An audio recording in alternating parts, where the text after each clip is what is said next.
ఒకడు గంజిలోకి ఉప్పు లేక బాధపడుతున్నాడు. అసలు గంజి లేక బాధపడేవాడు కూడా ఉన్నారు. అవునంటారు కదంటారా? కాబట్టి ఇచ్చిన దానితో తృప్తి కలిగి ఉండేవాడు ఆరోగ్యంగా ఉంటాడు. కాబట్టి కొన్ని నేను చూసే ఉంటాను ఈ మధ్యకాలంలో, ఈ 3 వారాల్లో విజయవాడ పరిస్థితులు కానివ్వండి, ఎవరు ఊహించినటువంటి. ఎందుకంటే సముద్రమును దాని హద్దులు దాటిపోకుండా నోటి మాట చేత కట్టు వేసిన వాడు ఆయనే. ఏ ఇసుక ఏ కట్ట లేదు కదా సముద్రానికి, ఏ అడ్డుకట్ట కనపడదు. మరి ఎందుకు అంతవరకు ఆగుంటుంది? ఆయన నోటి మాట దానికి అడ్డుకట్టగా ఉంది. సముద్రం 75% భూమి 25%. ఇది ఒకప్పటి లెక్క. ఇప్పుడు ఇంచుమించు ఒక 5% కరిగిపోయింది అడవులు నరికేయటం వల్ల. ఇంచుమించు 20% ఉంది భూమి. 20% బెల్లపు మొక్కని 80% ఉన్న నీళ్ళలో అయితే ఏమవుద్ది? అసలు ఉంటుందా? ఆ 20% గడ్డ మీద, ఆ బెల్లపు గడ్డ మీద నీ బతికెంత నా బతికెంత? అసలు ఆ గడ్డ బతికే 80% నీటితో పోల్చుకుంటే లేదు. మరి ఎలా ఈ గడ్డ కరిగిపోకుండా కాపాడుతున్నాడు ఆయన? నోటి మాట బట్టే కదా. ఎందుకంటే నా బిడ్డలకి ఆ గడ్డని సిద్ధం చేసి ఉంచా. ఏదా గడ్డ? ఈ భూమి అనే గడ్డని నాకు ఇష్టమైన బిడ్డల కోసం ఆయన ఆ భూమిని సిద్ధం చేసి ఉంచారు. కాబట్టి దాని చుట్టూ ఒక గీత గీశారు. బొద్దింకలు రాకుండా. మీరు రామబాణం గీత ఉంది కదా, అది గీతే ఆ బొద్దింక అది దాటి రాలేదు, వస్తే చచ్చిపోతుంది. యోబు చుట్టూ గీత గీసినట్టు, యోబు ఇంటి చుట్టూ కంచి వేసినట్టు, బిడ్డల చుట్టూ గీత గీసినట్టు ఈ భూమిని దేవుడు నరుల కోసం సిద్ధం చేసి ఆ భూమిని ఇచ్చి మాక అని గీత గీశాడు ఆయన. దేవునికి స్తోత్రం. కాబట్టి ఆలోచించండి, దేవుడి గురించి, నిన్ను గురించి నీవు తెలుసుకుంటే ఈ భూమి మీద ఎదురయ్యే చిన్న సమస్యలకు మనం పెద్దగా భయపడాల్సిన అవసరం ఉండదు. దేవునికి స్తోత్రం కలుగును గాక. ఏదేమైనా కూడా చాలా మంది కట్టుబాట్లు కూడా మిగల, కష్టపడి చదువుకున్నటువంటి సర్టిఫికెట్లు కూడా మిగల, చదువుకున్న పీజీ వరకు కనుక పిహెచ్డీ చేసిన సర్టిఫికెట్లు కూడా మిగల. కాబట్టి దేవుని యొక్క కాపుదల, దేవుని యొక్క కృప, దేవుని యొక్క క్షమాపణ లేకపోతే ఆయన అక్కడి నుంచి దిగొచ్చి మనం సంపాల్సిన అవసరం లేదు. ఒక మాట, నోటి మాట అక్కడి నుంచి వదిలిపెడితే చాలు, యావత్తు ప్రకృతి ఆయనకు లోబడి పనిచేస్తుంది. దేవునికి మహిమ కలుగును గాక. యావత్తు సూర్య చంద్ర నక్షత్రాదులన్నీ కూడా ఆ దేవాది దేవుని యొక్క నోటి మాట చేత లోబడి పనిచేస్తాయి. ఒక్క మనిషి తప్ప సమస్తము దేవుడు చేసినప్పుడు ఎట్లా లోబడి పనిచేస్తుందో సృష్టి ఎప్పటికీ అలాగే పనిచేస్తుంది. మారింది ఎవరంటే, ఇలా మాట్లాడేటప్పుడు అమ్మ పాట గుర్తుంది. మా అమ్మగారు పాడేది ధనమా దైవమ్మ అని ఒక సినిమా ఉండేది పూర్వకాలం. అందులో ఓ పాట ఉండేది, మారలేదు చందమామ, మారలేదు సూర్యబింబం, జగతిలోన మార్పే లేదు, మనుషులు ఎలా మారిపోయి.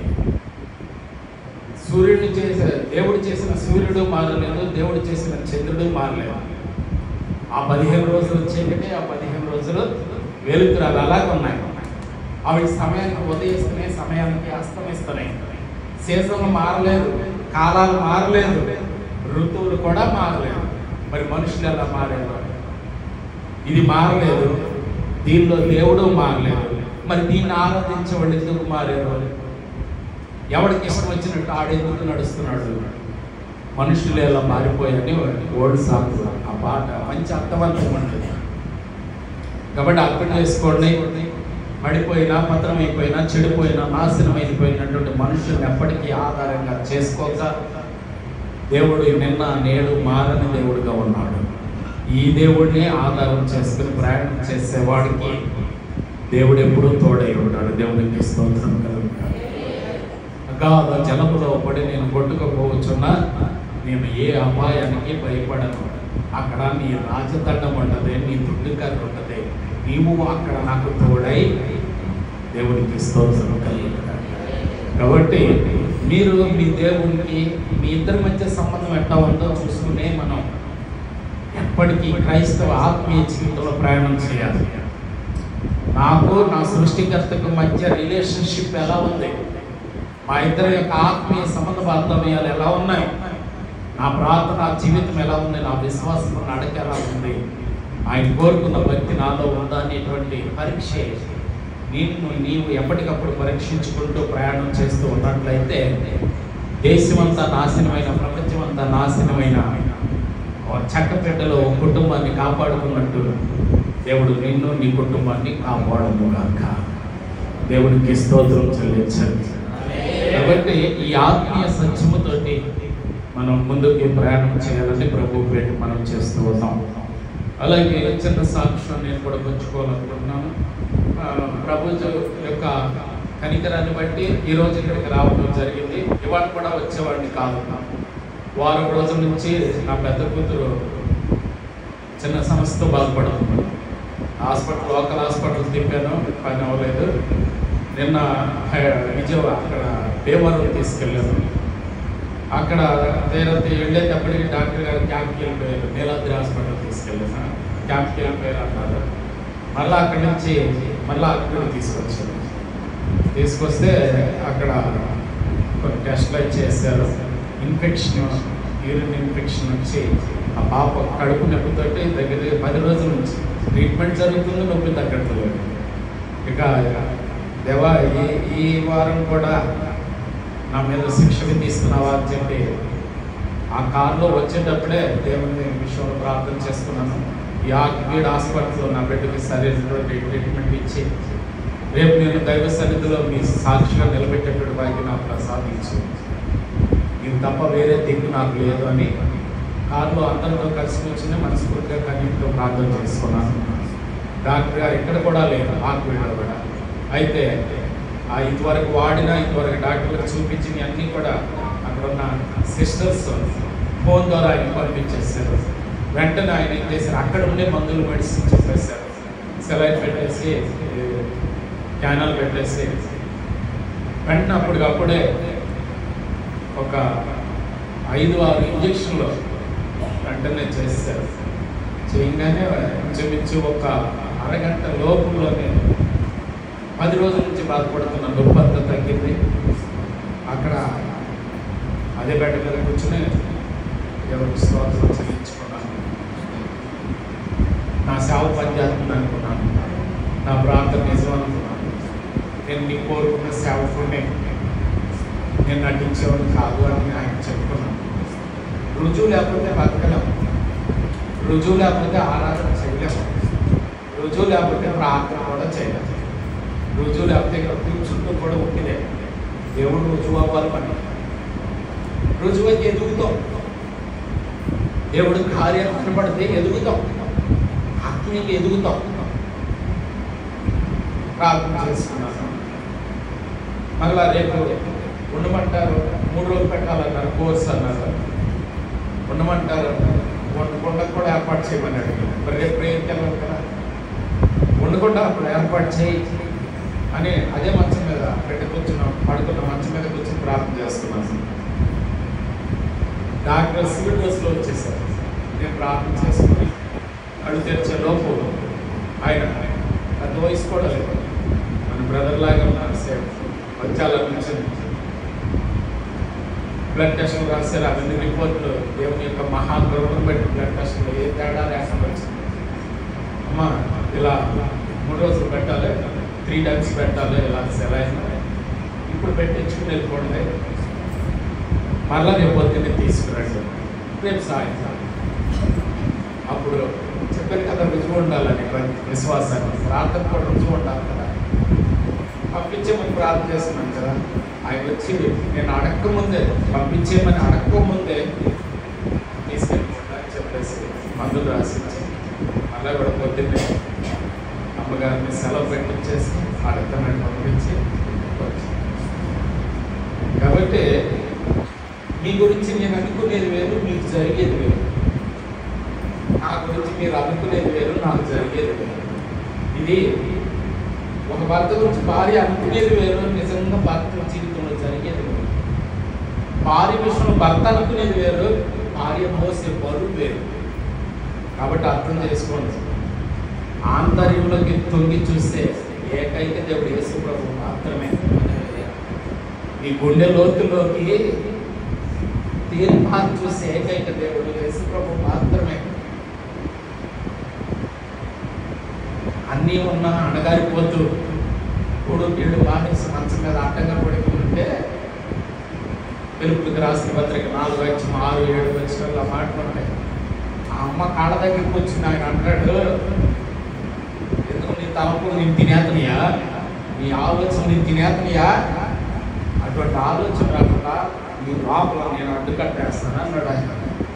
నేను బాధ పెట్టే ఆలోచనలో నీ మనసులోకి రాకుండా నేను అడ్డుకట్టేస్తానని కొడుకైనా కూతురైనా మనవడైనా మనవరాలైనా కాసేపు వచ్చి పరామర్శించి ఎవరి పని కాడిపోతాడు. నా యేసే మాత్రం ఎప్పుడు అక్కడే కూర్చుంటాడు, అక్కడే కూర్చుంటాడు, అంతే. కూర్చుని ధైర్యం ఇచ్చేటువంటి దేవుడు. కాబట్టి ఆ రీతిగా దేవుని యొక్క ధైర్యం బట్టి ప్రభుని బట్టి ఈ రోజున ఈ అవకాశం దేవుడు కల్పించుకున్నారు. ఏదో ఒకటి లోపల లేకపోతే, ఏదో ఒకటి మనం కట్టేసి ఉంచకపోతే ఆయన కోరుకున్న ప్రార్థన మనం చేయలేం, ఆయన కోరుకున్న వాక్యం నీకు చెప్పలేము. అర్థం చేసుకోండి, దేవుని గట్టిన స్తోత్రం చెప్పండి. కాబట్టి ఏదైనా ఒక ముళ్ళు నీకు ఉందంటే అర్థం ఏంటంటే ఆయన నుంచి బయటికి వెళ్ళిపోకుండా ఉండటానికి ముందు ఖచ్చితంగా ఆ పరమ సత్యాన్ని అర్థం చేసుకుని ఆ మార్గంలో మనం ప్రయాణం చేయాలంటే ప్రభు బయట మనం చేస్తుంది. నాకు, నా కుటుంబానికి, నా పెద్ద కుమార్తెకి దేవుడు చేసిన ఈ యొక్క గొప్ప కార్యాన్ని బట్టి మరొకసారి మనందరి తరపు నుంచి ఆ దేవాది దేవునికి హృదయపూర్వకమైనటువంటి స్తుతి. 50వ కీర్తన చివరి 2 వచనాలు ఒకసారి చదవండి. క్రైస్తవ జీవితానికి మూల సిద్ధాంతం ఒకటి ఉంది. ఎవరు అంటే చెప్పండి. యాగము, యజ్ఞము తెలుసు కదా అందరికీ. యాగము, యజ్ఞము బాగా అర్థం చేసుకోండి. పాత నిబంధన హెబ్రీ భాషలో ఉంది, కొత్త నిబంధన గ్రీక్ భాషలో ఉంది. పాత నిబంధనలో 5 పుస్తకాలు గ్రంథ పంచకము అంటారు. పంచ అంటే 5. ఆ 5 దేవుని ప్రవక్త ఇంచుమించు యేసు ప్రభుతో సమాన స్థాయి పోల్చారు. ఎవరో చెప్పిన బైబిల్ అంతట్లో ఒక్కడనే పోల్చాడు దేవుడు. యేసు ప్రభుతో ఒక మానవుడు పోల్చాడు, మోషే పోల్చాడు. మోషే కంటే అహరోను కంటే శ్రేష్ఠుడు అన్నాడు. దేవుని గట్టిగా స్తోత్రం చెప్పండి. అటువంటి మహాప్రవక్త మోషే గారు. ఆయన రాసిన 5 పుస్తకాలు. ఆ 34వ అధ్యాయంలో తీయద్దు బైబిల్ ద్వితీయోపదేశకాండం 34వ అధ్యాయంలో ఒక్క చోట మాత్రమే వేరే భాష ఉంటుంది బైబిల్లో. మొత్తం 3 భాషలు ఉంటాయి బైబిల్లో. హెబ్రీ భాష ఉంటుంది, కొత్త నిబంధన గ్రీక్ భాష ఉంటుంది. ద్వితీయోపదేశకాండం 34వ అధ్యాయంలో మాత్రమే అరామిక్ భాష. బాగా ఎంతగా చదివేది కాబట్టి చెప్తున్నాను. సరే, సారాంశం ఏంటంటే యజ్ఞము, యాగము, బలి, ఈ అర్థాలను చూసారా? హెబ్రీ మీనింగ్ ఏం చెప్పిందంటే స్తుతి యాగం అని ఉంది కదా, యాగము, యజ్ఞము, బలి అనే పదాలకి హెబ్రీ భాషలో ఒక పదం వాడారు, ఒకే పదం వాడారు. KAW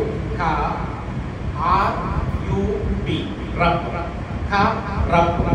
బలి అన్నా, యజ్ఞమన్నా, లేకపోతే యాగమన్నా హెబ్రీలో దేవుని ఉద్దేశంలో అర్థం ఏం చెప్పారంటే నీవు దేవునికి దగ్గరగా జరగటమే బలి. మన సాంప్రదాయంలో లోకతీయుల్లో బలి అన్న, యజ్ఞమన్నా, యాగమన్నా అదొక కర్మకాండ. కానీ దేవుని కోణంలో ఏంటంటే నువ్వు లోపల దేవునికి దగ్గరగా జరిగి కూర్చోవటం బలి. పరమార్థం చూడండి, అర్థం చేసుకోండి. మన మిగతా మతాలు, ముఖ్యంగా హిందూ మతంలో బలి అన్న, యజ్ఞమన్నా, యాగమన్నా దేదో ఒకదాన్ని చంపేయి, ఏదో ఇవ్వటం దేవునికి. ఏదో ఇచ్చి నువ్వు దూరంగా వెళ్ళిపోతే అది బలి కాదు. నిన్ను నీవు లోపల దేవునికి ఇచ్చేసుకుని నువ్వేదన్నా ఇస్తే అది బలి దేవునికి స్తోత్రం. అర్థమవుతుందా? పరమాత్మ అర్థమైందా? కయీను హేబేలు విషయాల్లో హేబేలు తనను తాను ఇచ్చేసుకున్న తర్వాత తను ఏదో ఇచ్చాడు, అప్పుడు మెచ్చుకున్నాడు. కయీను నిజం చెప్పాలంటే కయీను తనను తాను లోపల దేవుడికి ఇవ్వకుండా ఏదో ఇచ్చాడు దేవుడికి. నువ్వు లోపల దేవుడికి జరగకోకుండా, దగ్గరగా జరగకోకుండా, బైబిల్ అంతట్లో చూడండి, హిజ్కియా నీ ప్రార్థన నేను ఎందుకు అంగీకరించాను తెలుసా? నీవు నన్ను హత్తుకొని, పదం తెలుసా మీకు? హెబ్రీలో హత్తుకొని అనే పదానికి మీనింగ్ ఏం వాడారంటే, ముందు ఐరన్ పెట్టి తర్వాత కాంక్రీట్ సిమెంట్ పోతారే, ఆ పదం వాడారు. దేవుణ్ణి హత్తుకొని ఉండటం అంటే సిమెంటు, ఇసుక, కాంక్రీట్, ఐరన్ కలిసి గట్టితనాన్ని ఎలా ఇస్తున్నాయో, దేవుణ్ణి హత్తుకొని ఉండటం అంటే అర్థం ఏంటంటే ఆ ఇనుముతోటి ఎన్ని హత్తుకొని ఎంత గట్టిగా ఉంటాయో అట్ట ఉన్నాడంట దేవుడితోటి హిజ్కియా. అందుకేనంట హిజ్కియా ప్రార్థన దేవుడు అంగీకరించాడు. అర్థమైందా మీకు? పరమార్థం ఆంతర్యంలో, అంతరంగంలో, బుద్ధిలో, మనసులో, ఆత్మలో దేవుని దగ్గరగా జరగకోకుండా ఏదో తెచ్చి దేవుడికి ఇస్తే దేవుడు దాన్ని అంగీకరించాడు. నేను ఇచ్చుకున్న తర్వాత ఏది ఇచ్చినా దేవుడు అంగీకరిస్తాడు. అసలు అదే ఒరిజినల్ మీనింగ్ ఉంది హెబ్రీలో. బలి అన్నా, బలియాగం అన్నా, యజ్ఞం అన్నా అది కర్మకాండకు సంబంధించింది కాదో, క్రియలకు సంబంధించింది కాదో, అది మనసుకి, ఆత్మకు, బుద్ధికి సంబంధించింది. అసలు భక్తి అంటేనే కర్మకు సంబంధించింది కాదు. భక్తి అంటే ఆత్మకు, బుద్ధికి, ఆంతర్యానికి లోపల సంబంధించింది. మన పురాణాలన్నీ నిజమే చెప్పిన, మీరు నమ్మినా నమ్మకపోయినా. భక్తికి 3 మెట్లు ఉంటాయి. మనో, వాక్కాయ, కర్మలు. అంటే భక్తి ఎక్కడి నుంచి ప్రారంభం అవ్వాలంటే మనో, వాక్కాయ, కర్మలు. మనస్సు, వాక్కు, కర్మ. తెస్సలోనికి రాసిన మొదటి పత్రిక 5వ అధ్యాయం 23వ వచనం తీయొద్దు బైబిల్లో. ఆ మాట ఏమన్నాడో తెలుసా? భక్తి ప్రారంభమయ్యేది ఎక్కడి నుంచి అంటే రివర్స్ లో కాదు. నేనేం చెప్తున్నాను? మనో, వాక్కాయ, కర్మలు. మనస్సులో ప్రారంభం అవ్వాలి భక్తి. అది మనసులో ఉన్న భక్తి వాక్కులో ప్రత్యక్షం అవ్వాలి. వాక్కులో ఉన్న ప్రత్యక్షమైన భక్తి క్రియల్లో కనపడాలి. లోపల నుంచి భక్తి బయటికి రావాలి తప్ప బయట నుంచి భక్తి లోపలికి వెళ్తాం అనేది మోసం. విగ్రహం వినాయకుడికి పెట్టుకుని అమ్మాయిని ఎత్తుకుని డ్యాన్స్ చేయడం అయితే బయట నుంచి లోపలికి వెళ్ళేది. ఆ కాసేపు సంబంధించింది. అదొక మత్తు అది. అదొక హెరైన్ లేకపోతే ఇంకోటి ఉంటాయి మత్తులు. పారపరాకులో కై నీళ్ళు కొట్టుకుంటే బాగా ఇబ్బంది వచ్చేస్తాడు, ఒక మోటార్ వేస్తాడు. అది ఎంతసేపు పని చేస్తే అంతసేపు ఆడి ప్రపంచం వేరు. అది అయిపోయిన తర్వాత ఆడి నిజ ప్రపంచం కనపడతాడు. అది కాదు భక్తి. ఉపశమనం కోసం చేసేది భక్తి కాదు. బాగా అర్థం చేసుకోవాలి. తాత్కాలికమైనటువంటి శాంతినిచ్చేది భక్తి కాదు. ఉద్రేకాలకే, పూనకాలకే, హావభావాలకే, మనోభావాలకే సంబంధించింది భక్తి కాదు. అదే పౌలు మీ ఆత్మయు, మీ జీవము, మీ శరీరం. ఎక్కడి నుంచి మొదలెట్టాడో చూడండి. పౌలు ఆత్మలో మొదలెట్టాడు. ముందు కనపడేది నీ శరీరం కదా, మరి శరీరం తెల్లదుగా. పౌలు ఏమన్నాడంటే, నాయన నీ భక్తి అనేది ఎక్కడి నుంచి రావాలంటే ఆత్మలో మొదలవ్వాలన్నా. ఎక్కడ ఎందుకు మొదలవ్వాలి నాయన అని అడిగింది సమరయ స్త్రీ. యోహాను సువార్త 4:24 వచనంలో లోపల ఎందుకు మొదలవ్వాలయా? బయట మొదలైతే సరిపోతుందిగా. రకరకాల వేషాలు వేసుకుంటాం, డ్యాన్స్ వేద్దాం, ఏయ్యో చేద్దాం. మరి బయట మొదలవ్వతే సరిపోతుందిగా. పిచ్చిదానా, లోపల ఎందుకు మొదలవ్వాలంటే నువ్వు బాగుంటున్నది లోపల దేవునితో సంబంధం. లోపల పోయింది. ఎందుకంటే ఈ జీవాత్మ ఆ పరమాత్మతో సంబంధాన్ని బాగొట్టుకుంది. సో ఈ ఆత్మతో ఆత్మను ఎప్పుడైతే తెలుసు, అందుకే అక్కడ రాసి మాట్లాడటం తెలుసు సమరస్త్రీతో బైబిల్ మొత్తం గోల్డెన్ పాయింట్ అది. దేవుడు ఆత్మ కనుక దేవుని ఆరాధించు వారు ఆత్మతోనూ సత్యముతోనూ ఆరాధించాలి. ఎక్కడన్నా ఈ మిగతా ఏమన్నా ఇప్పుడు జరిగేవి ఉన్నాయి అక్కడ వాక్యంలో గుండె లోతుల్లో మొదల బట్టి అది స్థిరమైన బట్టి. మీరు యెహోవా ఎడల యెహోవా మీ యందు ఆనందించగలిగే వ్యక్తి భక్తి మీ ఆంతర్యంలో ఉన్న ఎడల ఈ లోకంలోనే కాదు ఏ లోకంలో అయినా సరే మీ జీవిత ప్రయాణంలో ఎదురయ్యే ప్రతి పోరాటంలో మీరే గెలుస్తారు. గొప్ప కొడేరు. సో ఇక్కడ రుజువు అయితే వేసుకో సింహాల పోనా కానీ అగ్నిమండమా వేసుకో, యోసేపు జైలా వేసుకో, ఎక్కడ వేసుకోండి నాకెందుకు. దేని బలిగించగలవు, దేని బలిగించగలవు? ఏమన్నాడు యేసయ్య? మాట అన్నాడు, శరీరాన్ని చంపగలిగే వాడికి మీరు పెద్దగా భయపడమాకండి. ఆ చంపకపోయినా చచ్చిపోతుంది శరీరం మీద రోజు. శరీరాన్ని ఆత్మను చంపగలిగే వాడికి భయపడండి అన్నారు ఆయన. ఆత్మను చంపగలిగే వాడు ఎవరంటే దేవుడు ఒక్కడే. అర్థమవుతుందా? ఇంకొక ఇక్కడ మర్మం గ్రహించండి పెద్దలందరూ. ఈ మతంలోనే కదా ప్రపంచంలో ఏ మతం అయినా సరే ఆత్మను చావుందంటే చూపించండి. ఏ మతం అని లేదు. మరి సావేంటి? మరి దేవుడు ఎలా అన్నారు? ఆత్మకి చంపుతాను అని దేవుడు ఎలా చెప్పారంటే దాన్ని చంపడం అంటే అర్థం ఏంటో తెలుసా? చావు అంటే అర్థం ఏంటో తెలుసా? దేవుడి నుంచి దూరంగా విసిరేయటమే సావు. ఒక మనిషి దేవుడి నుంచి దూరంగా వెళ్ళిపోవటమే సావు. చావు అంటే ఎడబాటు అంతే, లేకుండా పోవటం కానే కాదు. బాగా అర్థం చేసుకోండి. చావు అంటే లేకుండా పోవటం కాదు. నేను ఇంటికంటే అంత మాత్రాలు నేను లేనట్టు కాదు ఇక్కడ ఉన్నా. సో ఒక ఆత్మ ఇక్కడ లేదు అంటే లేనట్టు కాదు, ఎక్కడో ఉన్న మళ్ళీ. మరి సావు అంటే అర్థం ఏంటో తెలుసా? అగ్ని ఆరదు, పురుగు సావదు, పండ్లు కొరుకుటైలు, ఏడుపుయు, కేకలు, పెడబొప్పలు, అది సావు. చావు అంటే శాశ్వతంగా నరకంలో పడి ఉండటం సావు. అసలు లేదు ఇక. మరి అవ్వడకంటే రేపు అయిపోద్దా? ఆత్మ అగ్నిలో పడైతే ఆత్మ అయిపోద్దా? అవుతూ ఉండదు, ఇక అంత కాలతమే ఉంటుంది. అదే శరీరం అయితే అయిపోతుంది. బాగా అర్థం చేసుకోవాలి మీరు. అందుకే దేవుడు ఇంతగా నిత్యంలో పట్టుకునేది. బాబో ఎదరు భవిష్యత్తు నీకు తెలియదురా, నువ్వు శరీరంలో ఉన్నావు, నువ్వు పరీక్షించబడుతున్నావు, నువ్వు ఈ జీవితమే పరీక్షా సమయం. ఉండాల్సిన తీరుగా ఉండకపోతే శాశ్వత నరకము వస్తుంది, ఉండాల్సిన తీరుగా ఉంటే శాశ్వత సుఖము వస్తుంది. అదే బతుకు. 24 గంటల్లో 23 గంటలు అది ఉంటే 1 గంట ఈ జీవితం.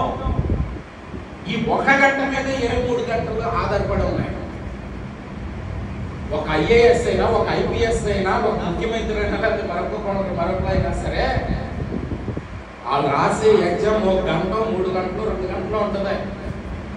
ఆ 3 గంటల 2 గంటలు పర్ఫెక్ట్ గా రాసేటటువంటి భయభక్తులు కలిగి ఖచ్చితంగా జనాలు పరిపాలించి అధికారి అవుతాడు. ఈ ఇవ్వబడిన ఈ 70 సంవత్సరాలు, 80 సంవత్సరాలు, ఈ 90 సంవత్సరాల ఆయుష్ను చూసారా? ఉండాల్సిందిగా గడిపేమనుకో, దేవుడు కోరుకున్నట్టు గడిపేమనుకో, పరీక్షలో పాస్ అవుతాం. విజయోత్సాహంతో ఊరేగిస్తానన్నాడు నా యేసయ్య. జయించు వాణిని నా రాజ్యంలో ఒక స్తంభముగా ఉంచుకుంటానన్నాడు ఆయన. అర్థమవుతుందా మీకు? ఆ గెలుపు ఉండాలి. కానీ మనం మార్చేసి ఈ భౌతిక సుఖాలు, భౌతిక ప్రాపంచిక సుఖాలన్నీ కూడా మనం మార్చి ఆ తెర తొలగించడానికి యేసు ప్రభు ఈ భూమి మీదకి వచ్చారు. దేవునికి స్తోత్రం.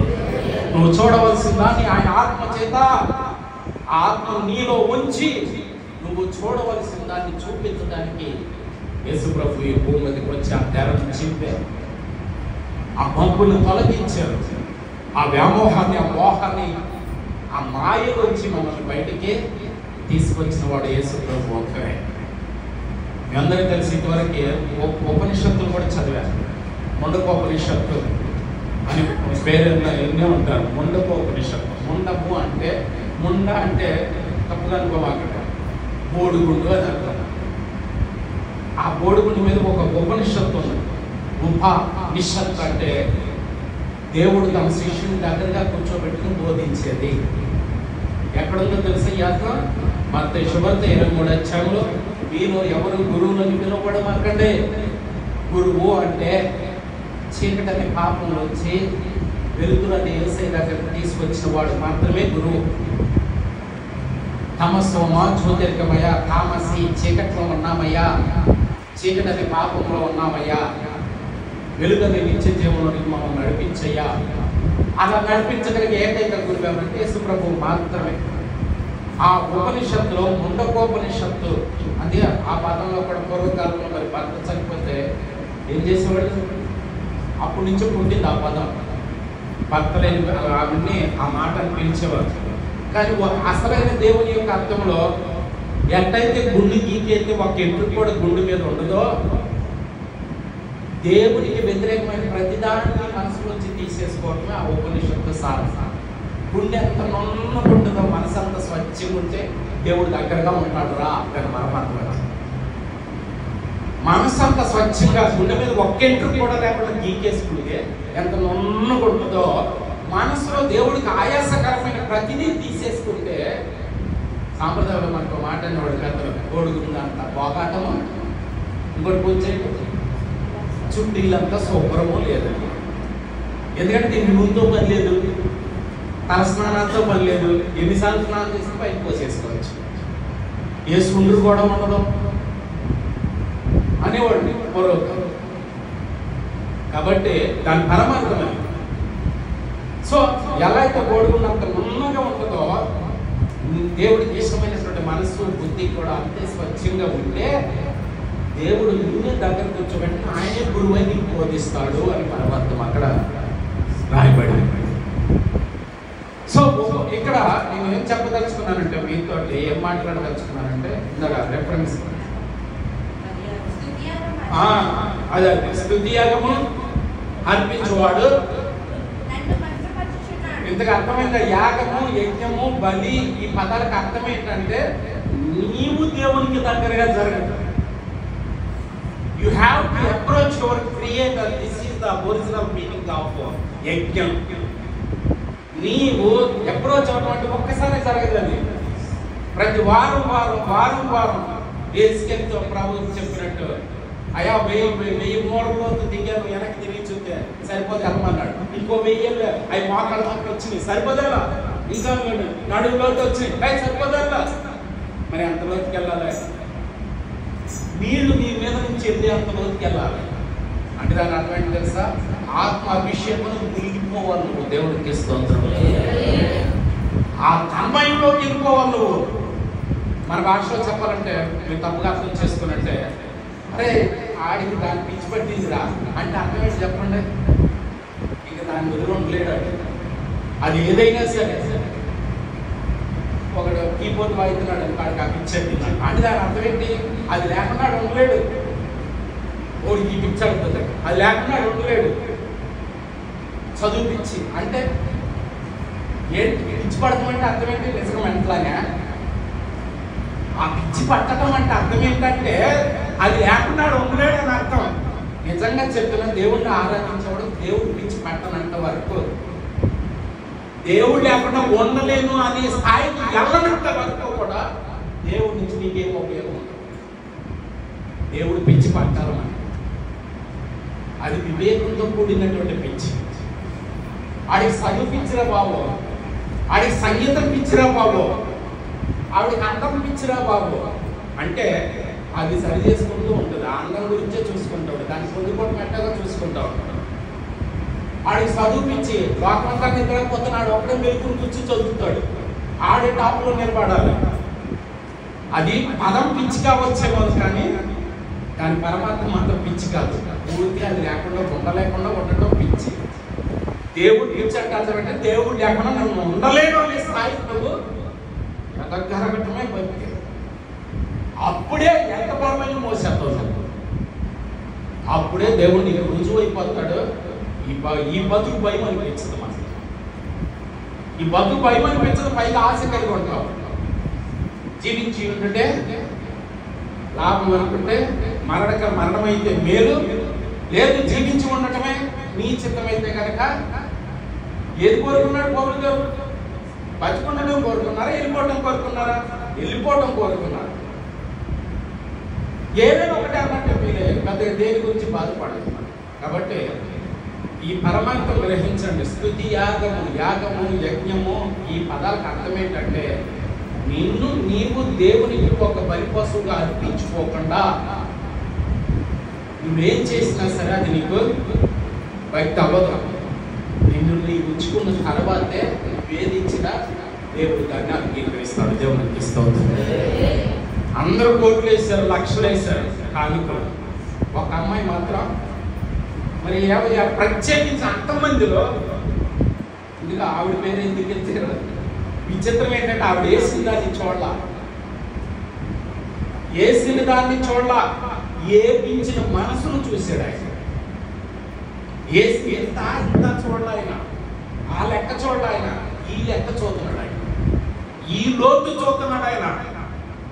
మోకాళ్ళలోతా, శిలమండల్లోతా, నడువులోతా అది చూస్తున్నాడు ఆయన.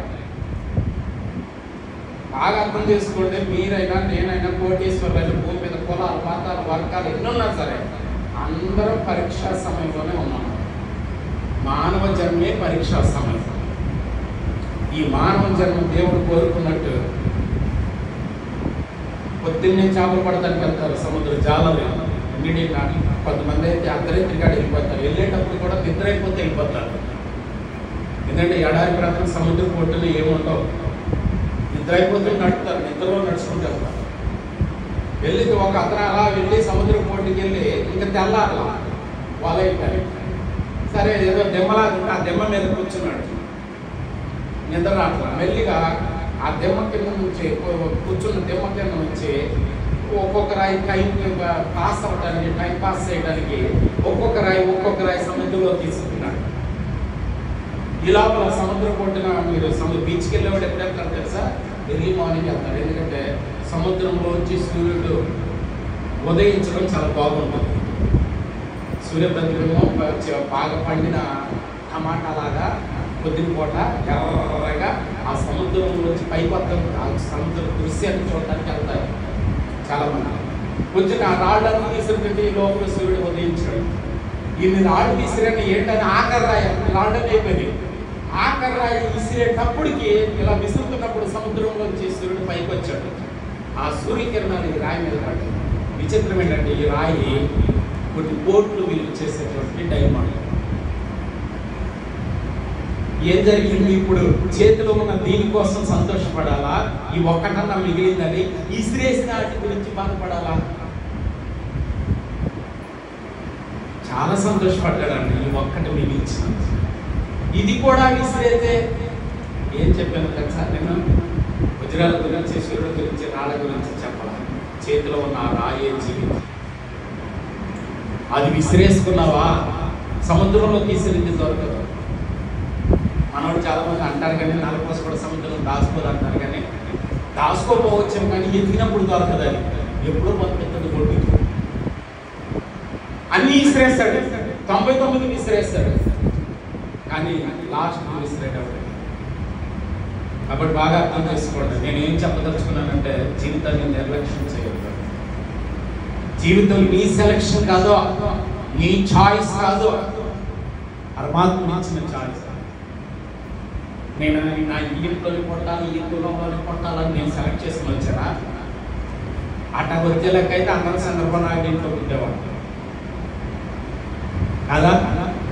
సో బాగా గుర్తుపెట్టుకోండి, చావు పుట్టుకల సెలక్షన్స్ కాదు, అది మన సెలక్షన్స్ కాదు. మధ్యలో ఎట్లా బతుకుతున్నాం అన్నది మన సెలక్షన్. అందరికీ సమానమే సావు పుట్టుకలు, మీరు ఎన్నన్నా చెప్పండి. సో మధ్యలోనే ఎట్లా తేడాలు అక్కడే కనపడతాయి, ఎక్కడికి తీసుకెళ్ళి. కాబట్టి ఇలా సజీవంగా ఉండటం అనేటువంటిది మీ ఆంతర్యంలో ఏదో కాసేపు ఇక్కడ కూర్చోవడం కాదు. ఎప్పుడు కృతజ్ఞత కృతజ్ఞత కృతజ్ఞత. దేవుని స్తోత్రం, దేవుని స్తోత్రం. ఒక గ్లాస్ మంచినీళ్ళు తాగుతున్నావా? దేవుని స్తోత్రం. అడుగు తీసి అడిగేయలేని చాలా మంది ఉన్నారు. ఏది కావాలంటే అది కొట్టి తెచ్చుకుంటున్నాం సెంటర్కి వెళ్ళి. దేవుని స్తోత్రం. అన్ని ఎదురుగానే ఉన్న చెయ్యి చాచడానికి అవకాశం లేని చాలా మంది ఉన్నారు. దేవుని స్తోత్రం. ఏది కావాలంటే మీరగలిగే పంపించిన దేవుని స్తోత్రం.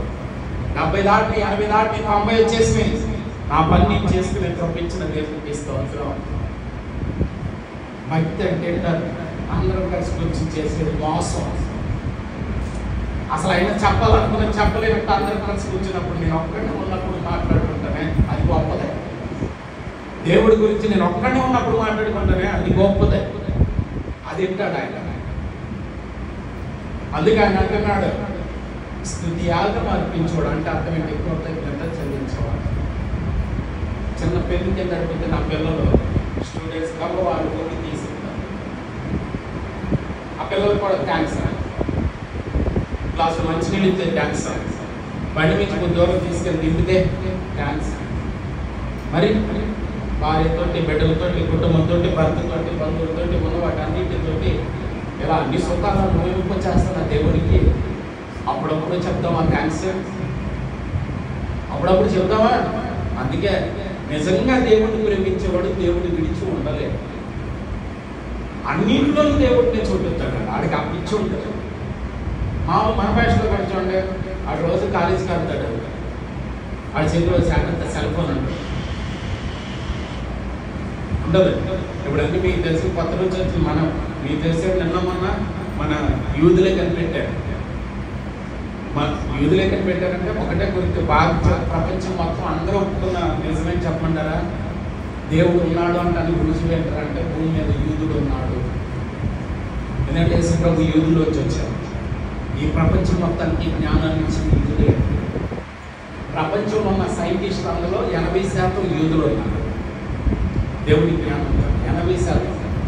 ఏం చేశారు తెలుసా? వాళ్ళతో యుద్ధం చేస్తున్న ముస్లిమ్స్ ఉన్నారు కదా, ఇప్పటికీ యుద్ధం జరుగుతుంది కదా, వాళ్ళని చంపడానికి యూదులు కొత్తగా కనిపెట్టింది ఏంటో తెలుసా? మనకి ఎలా సెల్ ఫోన్లు ఉన్నాయో వాళ్ళ దగ్గర ఫేసర్లు అన్నీ ఉంటాయి, కంప్యూటర్ లాగా ఉన్నాయి. వాకీ టాకీ పోలీసు వాళ్ళ దగ్గర ఉంటుంది, మాట్లాడతారు కదా, ఎప్పుడు సౌండ్ అవుతా ఉంటుంది. వాకీ టాకీ ఎవరి చేతిలో ఉన్నది ఆడి చేతిలోనే పేరుపోయేటువంటి టెక్నాలజీ వాడతారు. ఇప్పుడు ఏం జరిగింది తెలుసా? రీసెంట్గా ఉగ్రవాదులు ఈ దేశాన్ని నాశనం చేయడానికి అణుబాంబులు ఏ అవసరం. ఇది లేకుండా ఎవరి చేయి ఉంది? ఎవడి ఇల్లు ఉంది? ఎవడి చేయబోతుంది ఇది లేకుండా? సో ఇప్పుడు ఏం చేయబోతున్నారంటే ఇది పేరేంటంటే చేయబోతున్నారు. ఒకేసారి అందరి చేతుల్లో ఉన్నటువంటి ఈ ఫోన్లు పేరుపోయేటట్టు ఆ టెక్నాలజీ ఎవరికైనా పెట్టారంటే ఈరోజు యూదుడు. అది ఇక్కడ దాకా ఆలోచించి ప్రపంచాన్ని నాశనం చేయాలన్న ఉద్దేశం కాదు. ఆనాడు ముందే చెప్పేశారు. హాగర్ ఏడుతున్నప్పుడు, ఓ బాబు నీకేమొచ్చిందా, నువ్వు చేయని అన్ని చేసి వచ్చి ఎడుతున్నావు, సరే జరిగింది ఏదో జరిగింది. కానీ ఇస్సాకు నుంచి 12 గోత్రాలు వచ్చినట్టు, యాకోబు నుంచి 12 గోత్రాలు వచ్చినట్టు ఈ నుంచి కూడా 12 గోత్రాలు వస్తారో, ఈలో కూడా 12 రాజులు ఉంటారో. కానీ ఒకటి గుర్తెట్టుకో, ఏళ్ళకి ఆళ్ళకి ఎప్పుడు యుద్ధం జరుగుతాను అంటా ముందే చెప్పేశారు. అది కాదా రుజువు? ఈ రోజు ఇప్పటికీ కూడా యూదులకి ముస్లింకి యుద్ధం ఎందుకు జరుగుతుంది అప్పుడు చెప్పేశారు. వాళ్ళ చేతుల్లో ఉన్నటువంటి హాగర్ సంతతిలో ఉన్న ముస్లిమ్స్ అందరి చేతుల్లో ఉన్నటువంటి అవన్నీ కూడా కాల్చాలి. వాళ్ళ శత్రువులు కాబట్టి దేవుని శత్రువులు, యూదుల శత్రువులు కాదు. దేవుని శత్రువులు యూదుల శత్రువులే. దేవునికి ఇష్టమైన బిడ్డల శత్రువు దేవునికి శత్రువు. ఏం మాట్లాడుతున్నాను నేను? దేవునికి ఇష్టమైన బిడ్డల శత్రువు దేవుని శత్రువు. అర్థమవుతుందా మీకు? కాబట్టి ఈ ముస్లిం హమాస్ అంటున్నాం, వాళ్ళందరూ ముస్లిమ్స్ అందరూ వాళ్ళందరూ దేవునికి శత్రువులు. అప్పుడు యూదులు కాదు ఏమంటారు? శత్రువులు అవుతారు. ఎందుకంటే యూదులు దేవుని బిడ్డలు. కానీ ఏదైనా పెరుగుంట కొరకే బాగా గుర్తుపెట్టుకోండి. అది ఏదైనా సరే దీన్ని ఎంతవరకు వాడాలో అంతవరకు వాడి చూడు, అంతకంటే ఎక్కువ వాడి చూడు. ఇది మీకు తిరుగుండం అదంటారా? ఈ వాడినోడు చాలా మంది వెళ్ళిపోయారు, ఈ మాత్రం గుర్తుగా ఉండిపోయారు. నాన్న వెళ్ళిపోయింది ఇప్పుడు దగ్గర 2015 వెళ్ళిపోయారు. ఆ ఫోన్ నంబరు ఆ ఫోన్ మాత్రం గుర్తుగా ఉంది. అది వాడినోడు వెళ్ళిపోయారు. ఏదో ఐమీనుంది. ఏదైనా గుర్తు పెట్టుకోండి, దేవుడు గీసిన గీత దాటి వాడేవా పతనం మాత్రం ఖచ్చితంగా పతనం. హద్దులు మీరు వాడకూడదు. దేన్ని కూడా అతి సర్వత్రా వచ్చేతే అతిగా చేయమని అన్ని సందర్భాల్లో ప్రమాదం. అతివృష్టి అయినా అనావృష్టి అయినా ప్రమాదమైంది. మనం 4 రోజులు వచ్చి ఎదుగు అయిపోయింది, ఇంకో 4 రోజులు కుదిరితే ఏమయ్యే చెప్పండి. మనం ఎక్కడికి ఎక్కాలి? ఆ వెలిగేట్టు మనం మొదలలేదు అంటానికి ఇంకో 4 రోజులు కుదిరితే ఏమవుద్ది? కోట్లు కింద సెల్లార్లో 4 కార్లు ఉన్నాయి. నేను పనిచేసే కాలేజీ ఆపి లేడీ ఆపి 4 కార్లు కింద. విచిత్రం ఏంటి తెలుసా? ఒక్క వాటర్ బాటిల్ కోసం వారం రోజులు ఎదురు చూస్తారు. ఎవరు వచ్చి ఒక్క వాటర్ బాటిల్ ఇస్తారని అన్నవాడికి మన వాళ్ళకి పరిస్థితి కోట్లు ఉన్నాయి. నిజమైన ఆపద సమయంలో నువ్వు సంపాదించిన ఆస్తి ఏది అక్కడికి రాదు అని సులభం నెత్తి పెరుగుతున్నాడు. ఎందుకంటే ఆయన ఆస్తి ఆయనకి అక్కడికి రాలని ఏదొస్తలే దేవునితో నీకున్న సంబంధం, కాపాడుకున్న ప్రేమ, విశ్వాసాలే. అది మనకు ఆరోగ్యం అంటే, మన స్వచ్ఛంగా ఉంటే, కల్మషం లేకుండా ఉంటే మనకు ఆరోగ్యం అంటే, మనకి బలం అన్నది. నీ భక్తి నీకు ధైర్యం పుట్టించదా? నీ నీతి నీకు ధైర్యం పుట్టించదా? నువ్వు కరెక్ట్ అన్న సంగతి నీకు అర్థమైతే 10,000 మందిలో నిలబడవా సింహంలాగా? బాగా అర్థం చేసుకోండి. ఎప్పుడైనా సరే అడబడుతున్నాం, తల వంచుతున్నాం అంటే అర్థం, అసుతున్నాం, గొడుగుతున్నాం అంటే అర్థం. అంటే తప్పులు ఉన్నాయి. అలా ఎత్తుకునే ఏమన్నాడు ఒకే మాట నిజంగా చెప్పాలంటే బాగా అర్థం చేసుకోండి. మంచోడితో దేవుడికి తొందరగా మాట్లాడాల బైబిల్లో. ఇప్పుడు మొట్టమొదటి అన్నదమ్ములు 2 ఉన్నారుగా. ఎవరాళ్ళు? మీరు కూడా మాట్లాడాలి. ఎవరాళ్ళు 2? అలాగే మొట్టమొదటి అన్నదమ్ములు. హేబేలు ఎక్కడన్నా తొడ మీద కూర్చోబెట్టుకున్నట్టు ఉందా బైబిల్లో? హేబేలుతో దేవుడు మాట్లాడినట్టు ఉందా? చూపించండి క్లియర్గా. కానీ కయ్యని తీసుకొచ్చి తొడ మీద కూర్చోబెట్టుకున్నారే నాన్న, తమ్ముడి మీద నువ్వు ఆలోచన తప్పురా రే, నువ్వు చేసే ఆలోచన తప్పురా. ఆ తప్పును బట్టి, ఆ పాపాన్ని బట్టి పాపం వాటితో కొంచెంరా అన్న. ఈ తప్పు చేయమంటారా? తమ్ముడి మీద అన్న మీద ఆలోచించడం కరెక్ట్ కాదురా. అమ్మ మీద నాన్న మీద ఇంత కీర్తులు మాడతాం తప్పు కాదురా. పెళ్ళం మాట వేసి, అత్తగారి మాట వేసి, మామగారి మాట వేసి, నాన్న మీద అమ్మ మీద ఇట్లా మాట్లాడటం కరెక్ట్ కాదు రే అని తొడ మీద కూర్చోబెట్టుకుని మాట్లాడితే 4-5-7 వచ్చిన వాళ్ళు నేను చెప్పటం కాదు, మీరు చూడండి. ఆదికాండం 4:7.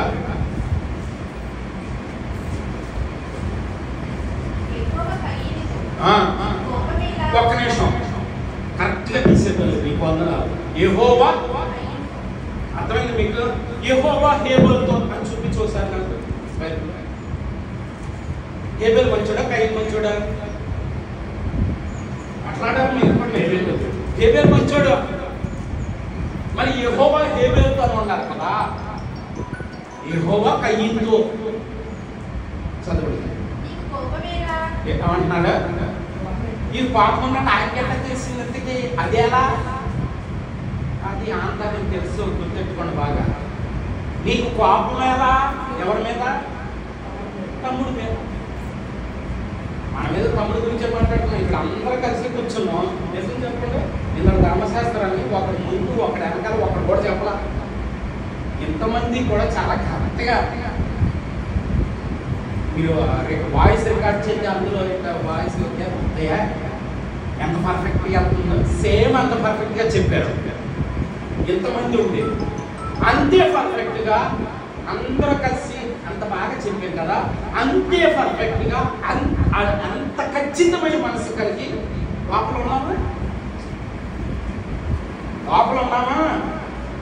మరి అది చూడడా? నోటితో చెప్పలేదు కాబట్టి అంత కనపడేది కాబట్టి అంత బాగానే ఉన్నాం. చాలా పర్ఫెక్ట్గా చెప్పాడు.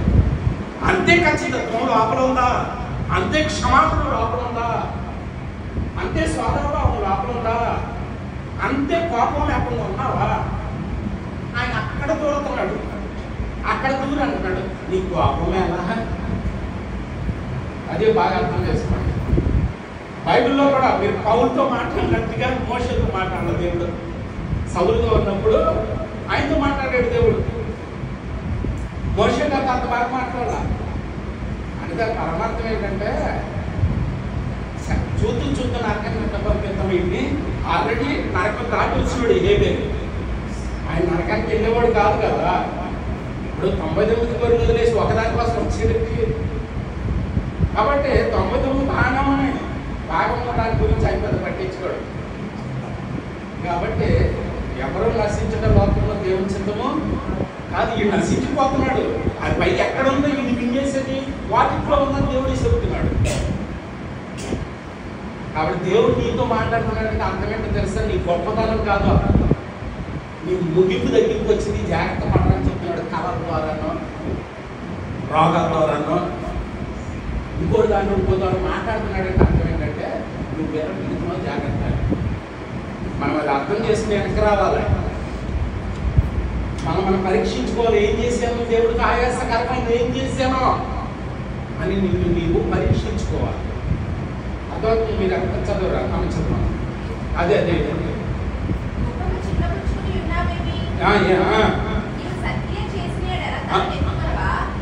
గోల్డెన్ పాయింట్ ఎక్కడన్నా దొరుకుతా మాట. నువ్వు సత్క్రియ చేసిన ఎడల తలెత్తుకోవా, ఎక్కడన్నా దొరుకుతుందో ₹1 మాట. అది తలెత్తుకోవాలంటే లోపల నీతి క్రియ ఉండాలి. అదండి తల దించుకునేది చేసేది పాప క్రియే. బాగా అర్థమైంది మీకు? ధైర్యం ఎలా అవుతుంది? రాజకీయ బలాన్ని బట్టి వాళ్ళు పెట్టుకుంటున్నారు కదా, మనోళ్ళు పెట్టుకుంటారు కదా. అలా నువ్వు ఎమ్మెల్యే ఆలోక. మరి ఈడి బలం ఏమైంది? ఆడి బలం పెట్టుకోకపోతే ఈడి బలం ఏమైందంటే ఆ పవన్ కళ్యాణ్ గారి తరఫు నుంచి ఎవడన్నా మళ్ళీ ఆపేది, లేకపోతే దిందులు కానీ ఎమ్మెల్యే కాదు, లేకపోతే ఏంటంటే ఫ్యాన్ గాల్లో ఆడి పెట్టుకునే కొన్ని. అదే ఈడి బలం మీద ఆడి బలం ఈడి బలం ఎంత ఉంది? అవ్వదు కదా. ఎవడి బలం ఆడిదే. మరి ఆడి బలం ఏంటో? సక్రియ బలం. దేవునికి ఇస్తాం. రాజకీయ బలం కాదు, డబ్బు బలం కాదు, తిండి రొట్టెతో వచ్చింది బలం కాదు. మనం వీడియో పెట్టి చూసారు, గ్రూప్లో పెట్టారు, కండల మీరు పెట్టారు. యావత్ ప్రపంచంలోనే బలవంతుడు. 37 సంవత్సరాలకు హార్ట్ అటాక్ ఇచ్చి దేవుడు ఎత్తుకుపోయాడు. చూడదా మీరు? మీ గ్రూప్లోనే పెట్టాను నేను. కండల మామూలుగా లేడు. అంటే అసలు ఆయన చేతుల్లో ఎంత దూరం వెళ్తావురా నువ్వు? నేను ఎంత దూరం వెళ్తావు చెప్పండి. పట్టుకున్నావు అని వదిలేసి ఒకడు పట్టుకుని ఉన్నాడన్న సంగతే నిజం చెప్పండి. ఆ మరణం అనేది ఆయన పట్టుకుని ఉండకపోతే అరే మొదటి మందు పట్టించి ఊరి మీద వదిలేసినట్టు ఒక్కొక్కడు ఎంట వేరే మిగుతున్నాడైతే బాగా అర్థం చేసుకోవాలి సార్. సక్రియ చేసి అలా నువ్వు తలెత్తుకోవా. అందుకే సూటి మాట్లాడలేడాడు పంచాయతీ ఒక ముఖరాదడికి. ఎలా ఏంట్రా ఈ తప్పు చేసావంట? భార్య బిడ్డలో చక్కగా పచ్చని సంసారం ఏంట్రా ఈ పని నువ్వు అని కూర్చోబెట్టినప్పుడు తాగి ఉంటాడు. ఎందుకని తాగి ఉన్నాడు? అలా ఎందుకు ఎత్తుకోరా నువ్వు అంటే చేసావు కాబట్టి. అదే సక్రియ చెయ్యికోకుండా పడ పంచాయతీ ఎత్తి నాకు పెద్దలు పిలిపించి రొమ్ము తీసుకుని నిలబడతాడు. కాబట్టి నీ తప్పే నీ తినేది, నీ తప్పే నీ బలహీనత, నీ తప్పే నీ రోగం. ఒకటే గుర్తు, నీ పాపమే. పక్కన మాట్లాడాడు కూర్చోబెట్టుకున్న దేవుడు. సక్రియ చేసి తలెత్తుకోవా. కాబట్టి తలెత్తుకునేటట్టు చేసేది రాజకీయం కాదు, డబ్బు కాదు, బలం కాదు, మంచి దేవుడు కోరుకున్న నీతి క్రియ. దేవుడికి స్తోత్రం. తీర్పు కూడా క్రియలు బట్టే. మనుషుడు ఏమి విత్తునో విత్తనం అంటే క్రియలు కాదా? పక్క సత్యం. గుడి దగ్గర ఎందుకో విత్తకుండా ఉండలేవు, పోయిటాన్ని తప్పించుకోలేదు. పోసేవాడు ఒకడు ఉన్నాడు. విత్తకుండా ఉండలేవు, అది భూమిలో పడకుండా ఉండదు. విత్తింది ఒక గింజ అయితే వచ్చేది ఒక గింజ వస్తుందా? చేసింది చిన్న పాపమే, అది భూమిలో పడి మొలకెత్తితే ఎన్ని పాపాలు అవుతుంది? బాగా అర్థం చేసుకోవాలి. ఒక వేప గింజ నాటితే ఒక యాప గింజ రాదు, చాలా యాప గింజలు వస్తాయి. అంటే చేసింది వెళ్తే తప్పులు అనుకోమంటే ఆయన పేరేంటి? జానీ మాస్టర్. యావత్తు ప్రపంచంలో పేరు తెచ్చుకున్నాడు. ఏదో తెలుసు తెలియని వయసులో చిన్న వయసులోనే తప్పు పనిచేస్తాడు, ఒప్పుకున్నాడు. ఏమైపోయింది? సంపాదించుకున్న పేరు విశ్వవ్యాప్తంగా ప్రపంచం మొత్తం మీద పేరు తెచ్చుకున్నాడు డాన్స్ మాస్టర్. ఎన్ని అవార్డులు నిలకర్మం ఇచ్చారు అవార్డు. ఏమైంది?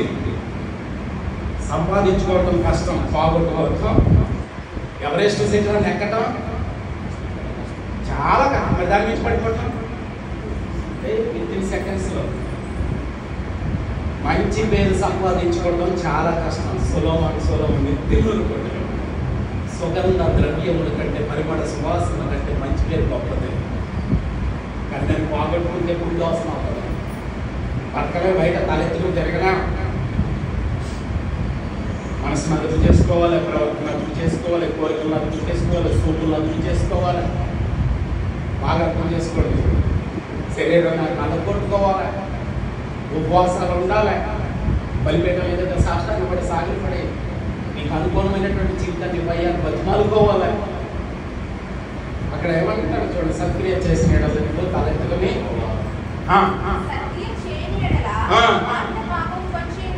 ఎక్కడ సెంటర్లోనా, అక్కడ ఎక్కడోనా, వేరే దేశంలోనా, ఎక్కడ ఉంటుంది అది? ఇంట్లోనే ఉంటుంది. మరి అక్కడ ఎందుకు ఉంటుందో రాకుండా ఇంకా ఆయన ఆజ్ఞ వల్ల ఇంకా అసలు ఎదురు చూస్తున్నాడు. వీడు మాట్లాడేవాడు. ఒకవేళ ఆజ్ఞ ఏమవుతుంది? వచ్చేది లోపలికి, అక్కడ దాకా వచ్చింది రాదా? అక్కడ దాకా వచ్చిన అక్కడే ఉంటుందంటే అర్థం ఏంటి? అక్కడే ఉండదు. తీసుకు అవకాశం ఇస్తాను నేను, చూసి నేను ఇది మాట్లాడొస్తా ఒకసారి, గొడవ మీద కూర్చోబెట్టుకుని మాట్లాడొస్తాను, ఊళ్ళో కూర్చోబెట్టుకుని అవకాశం ఇచ్చాడు. తర్వాత చదువుతారు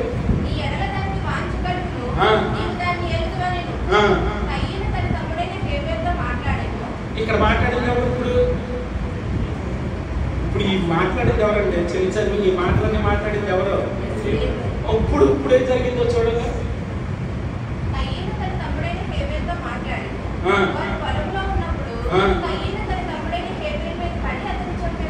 ఏమని చేయాలి, ఏం చేయొద్దని చెప్పాడు దేవుడు? ఇంతసేపు ఉపదేశం ఏంటంటే మరి అది వద్దురా, మంచి పని కాదురా అని చెప్పడమే కదా. దాన్ని మనవాడు విన్నాడా? వినలేదా? విన్నాడు. ఇంతమంది అర్థం ఏంటి తెలుసా? చెవులతో వింటాం.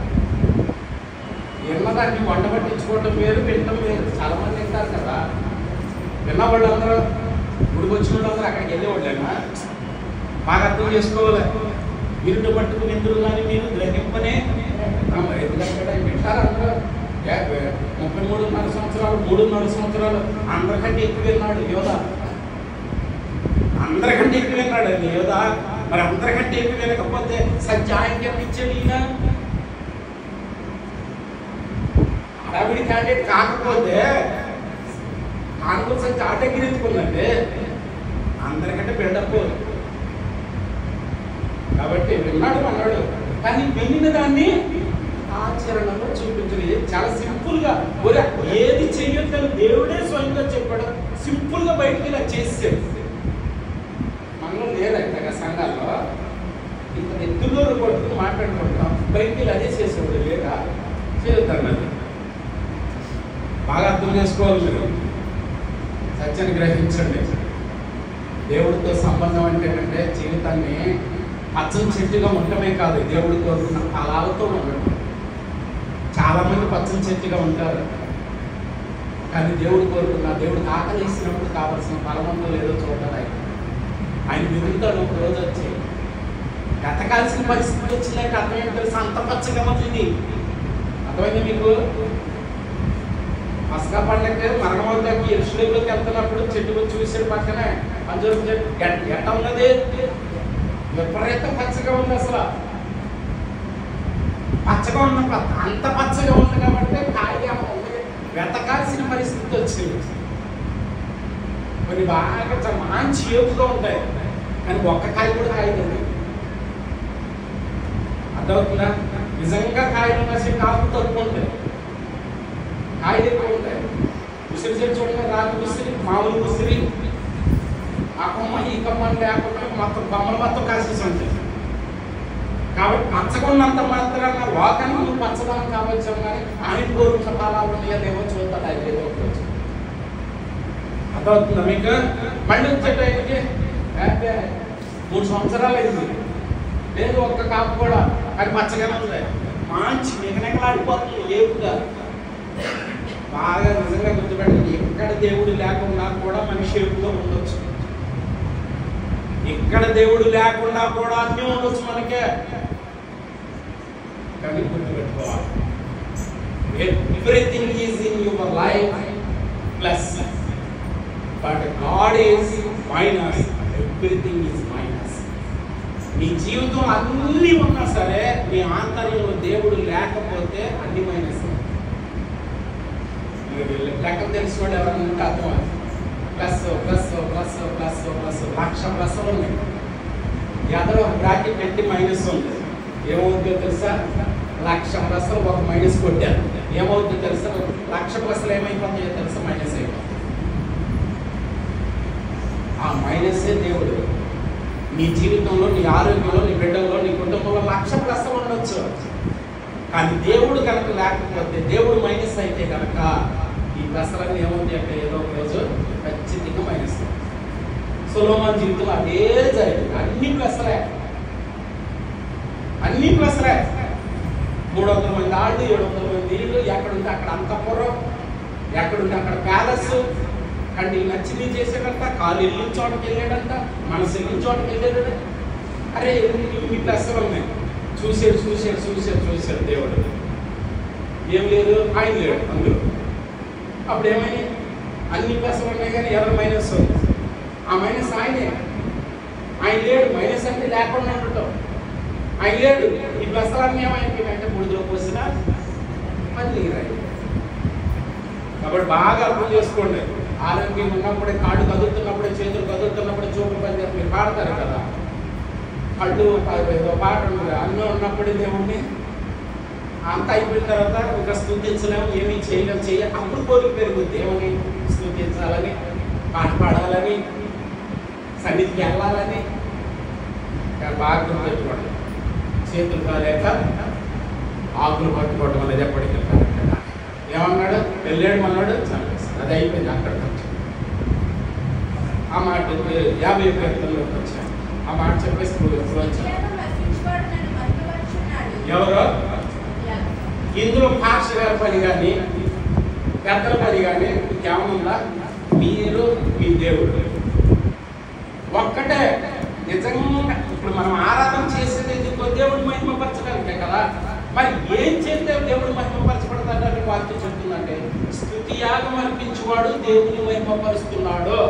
ఇందులో పాస్టర్ ప్రమేయం ఏమన్నా? లేదు, నువ్వు నీ దేవుడు అంటే ప్రతి చిన్న విషయానికి దేవుడికి థ్యాంక్స్ చెప్పాలి మన పాస్టర్. అప్పుడు దేవుడికి నిజమైన ఆరాధన. అది నిజమైన ఆరాధన అంటుంది బైబిల్లో. పొద్దున్నే చెమటలు చేస్తాయి, ఎడం కోసం ఆగేస్తుంది, ఈ పెద్ద నొప్పి వచ్చేస్తుంది, పొద్దున్నే లేసేట అయింది, ఏమైంది? ఖచ్చితంగా ఈసీజీ తీపించాలి.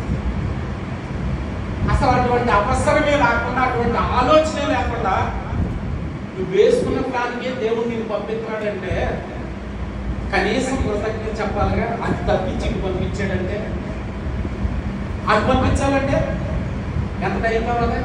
ఎంత టైం కావాలా?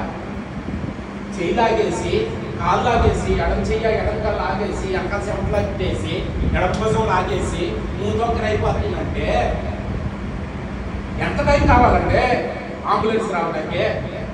అసలు ఆ ఆలోచన లేకుండా నీ పనికి నేను పంపించడానికి చెప్పొద్దా? అది ఆరాధన అంటున్న బైబిల్లో. దేవా, నా పనులు నేను చేసుకునేటట్టు నా అవయవాలన్నింటినీ కూడా ఆరోగ్యం కాపాడి లేపేవే ఉదయాన. దేవా నీ స్తోత్రం తండ్రి అని పడక మీద ఉన్నప్పుడే, పడక మీద 10 పర్మినెంట్గా ఉండిపోకుండా చేశాడు కదా. నా పని నేను చేసుకునేది పొద్దున్నే లేపాడు కదా. ఎలా చూస్తుంది చెల్లించాలి? మీ ఇళ్ళ దగ్గర చెట్లు పొట్టలో ఎవరు ఉంటే చూడండి, 4ంటికి మొదలెడితే కోకిలు కానీ రకరకాల పక్షులను ఎలా అడుగుతుంది, ఏం చేస్తున్నాయి అంటారో కానీ నిజం చెప్పాలంటే దేవుని స్థితి మరో ఉదయం ఇచ్చావు తండ్రి, మరో అవకాశం ఇచ్చావు తండ్రి, ఈ ప్రకృతిలో సంతోషంగా నీ నామాన్ని స్థితించుకుంటే భాగ్యం ఇచ్చావు తండ్రి. మరి మనిషి మన ఆలోచన ఇప్పుడు ఏం చేసేయాలి? ఇచ్చేద్దాం అనుకునేటప్పుడు ప్రభు చిత్తమైతే రా అనుకోరా బాబు అని దేవుడు యాకోబు ఏమన్నాడు? ఇచ్చేద్దాం అనుకునే ముందు ప్రభు చిత్తమైతే అనుకోరా. ప్రభు చిత్తమైతే చేద్దాం, అది ఇది అవ్వకపోతే ఆయన చేయాల్సింది చేద్దాం. స్తుతి యాగం అర్పించేవాడు యెహోవాను, అది ఆరాధన. అది ఇక్కడ జరిగేదా?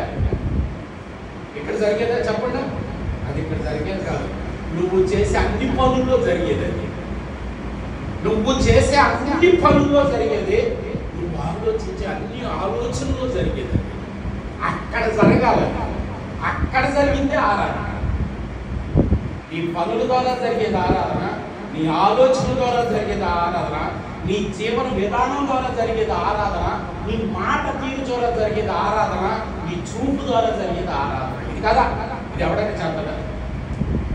నాడెవడో పెట్టాడు, నా చిలక పోయింది, నా చిలకని పట్టింది 50,000 ఇస్తామన్నాడు. ఏంటి 50,000 చిలక ఏంటంటే అందరికంటే గొప్పగా మాట్లాడుతున్నాడు. అందరికంటే ఏ మాట చెప్తే ఆ మాట చిలక మాట్లాడితే మీకు తెలుసు కదా, చిలక ఆ మాట్లాడి చిలక ఇంకొకటి 10 నుంచి ఎగిరిపోయింది.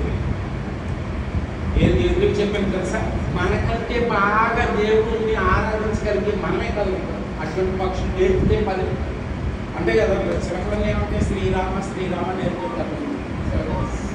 ఇంట్లోకి ఎవరన్నా రాగానే వెల్కమ్ శ్రీరామ అంటారు పంచనంలో. అంత మాత్రాన అది దేవుడు స్థుతించినట్ట నేర్పితే వచ్చినది. దానికి అసలు స్పృహ ఉంటుందా? శ్రీరాముడు అనే దేవుడు అప్పుడు ఉన్నాడు, నేను ఆయన స్థుతిస్తున్నాను అనే స్పృహ దానికి ఉంటుంది. అసలు వీడు నేర్పడం నేర్చుకున్నంతే.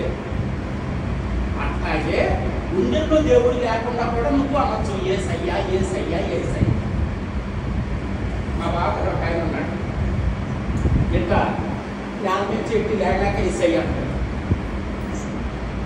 లేక మళ్ళీ కూర్చునేటప్పుడు అందుకే ఉపయోగపడేది అలవాటైపోతున్నా కాదంటే బాగా అర్థం చేసుకోవాలి.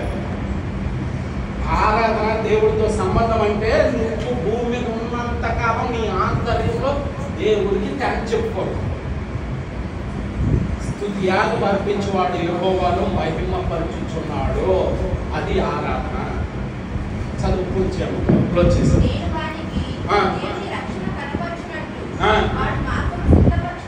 వింటున్నారు? మీకు అర్థమైంది? రక్షణ ఎవరికే? దేవుడిని మహిమపరిచేవాడు. దేవుడిని ఎవరు మహిమపరుస్తారో దేవుడికి కృతజ్ఞత చెప్పేవాడు. అప్పుడు దేవుడు ఏం చేస్తాడు? దేవుడు ఏ మార్గంలో నడవమన్నాడో ఆ మార్గంలో నడిచేటట్టు దేవుడే చేస్తాడు. అంటే దేవుడు నడిపించడంత దేవుడే ఆ మనిషిలో ఉండి ఆ మార్గం తన ఆలోచన ద్వారా ఆ మార్గం తనే కట్టుకొని స్థిరపరచుకోండి. చదువు వచ్చేసి నా పేరు అయిపోయింది కదా. ఆ 5 వాక్యం చదువు, దానిపై దీనికి వ్యతిరేకంగా ఉంటుంది. మీకు అర్థమైంది ఇక్కడ తేడా? కృతజ్ఞత చెల్లించాలంటే చేసింది గుర్తు పెట్టుకునేవాడే కదా. ఏసై నా కోసం ఏం చేశాడు గుర్తెట్టుకున్నవాడు, ఏసై నన్ను బయటికి ఎట్ట తెచ్చాడు గుర్తెట్టుకున్నవాడు, ఏసై కంచంలో వచ్చి 5 ఏళ్ళు నోటికి వెళ్ళేటట్టు చేసినవాడు గుర్తెట్టుకున్నవాడు, హాస్పిటల్ నుంచి బయటికి తెచ్చినవాడు, నా బిడ్డ విషయంలో నేను ఏడవకుండా చేసిన దేవుడు, ఇవన్నీ గుర్తెట్టుకున్నవాడు ఎవరో కృతజ్ఞత చెల్లిస్తాడు.